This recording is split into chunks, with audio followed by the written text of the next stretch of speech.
ወደኛ ወደ ደቡብ አንድ ጀግና የወንጌል አርበኛ አለ። አባባ ዋንዳሮ ይባላል። ና ኢስ ጀንት በቃ ሌጀንድ ነው።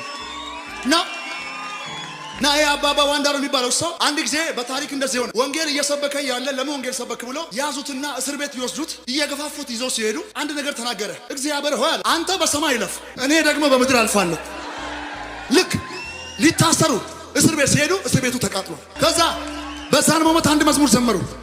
አሹ አማንኪና አሹ ታጎይንኪና ጦሳውና ግድኪና ሄጋው ጨቀትኪና ታኒ ዳኳ ገላቴ ልተርጉመው ይሄ መዝሙር ማለት አሹ አማንኪና ማለት እንኳን አመንኩ።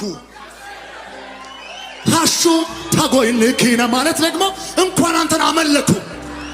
ጦሳውና ግድኪና ማለት ደግሞ የእግዚአብሔር ልጁ ነኝ ማለት ነው። ሄጋው ጨቀትኪና ታኒ ዳኳ ምን ማለት መሰለ? ለዛ ነው የተፈለኩት፣ ለማምለክ ነው የተፈለኩት። ስራዬ እሱን ማምለክ ነው። ከዛ እንደዚህ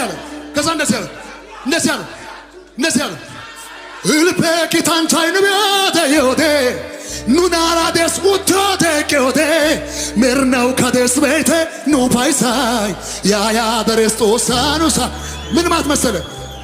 ብዙ ሺህ እልፍ የሚቆጠር ሰራዊት መላእክቶች ከኔ ጋር አሉ ማለት ነው።